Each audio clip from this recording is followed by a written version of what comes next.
The BBC has suspended, or at least taken off air, some of its Arabic reporters.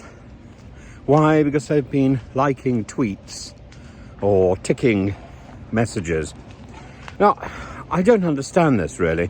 First of all, the idea that the BBC should be hell-bent on ensuring impartiality, well, that's not the impression that comes across here.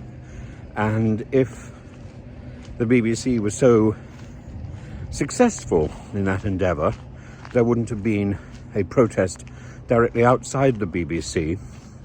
One of the apparently most well behaved protests that we've seen in a while. And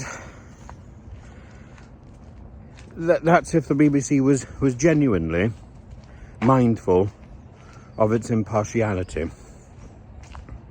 I don't think it is, number one. Number two, and more importantly, I don't think one should be held to account for the tweets or the comments that one likes.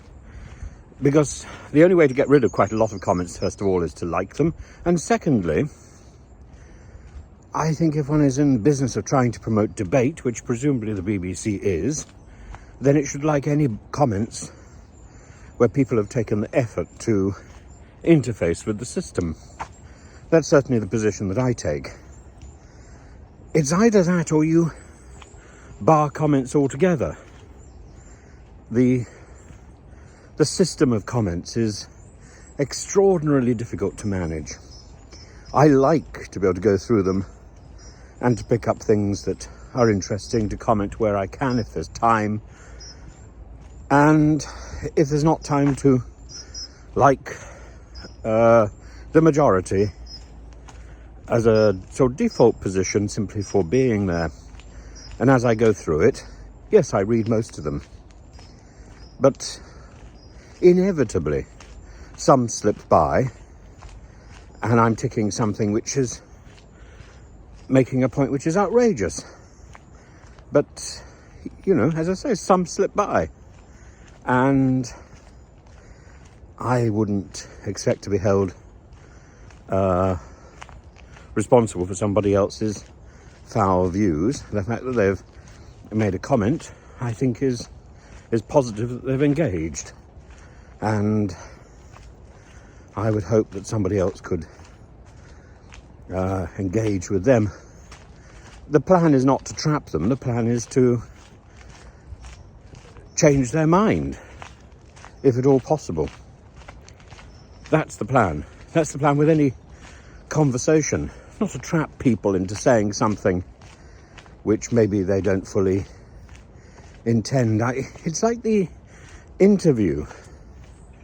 The BBC interview is now conducted at such a ferocious experience, and that's considered professional, so that a politician is trapped into, or tricked into, saying something that perhaps they don't really intend. They're tricked into hyperbole to defend their position, or they're tricked into sloganizing something that they've been briefed about, and on a subject that maybe they haven't fully rehearsed or haven't fully mastered. They haven't read the documentation.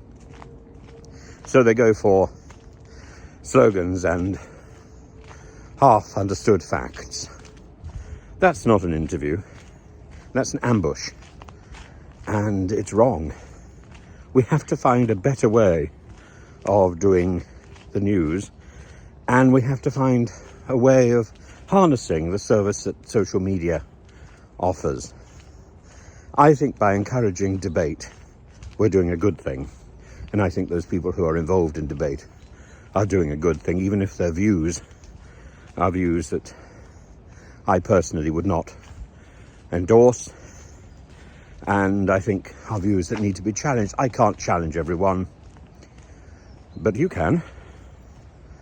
And you should. And when I'm quoting somebody, it's extraordinary how some commentators who again are looking for a slip-up assume the quotation is what I believe. It's not, I'm just quoting. I'm quoting what somebody has written. Extraordinary.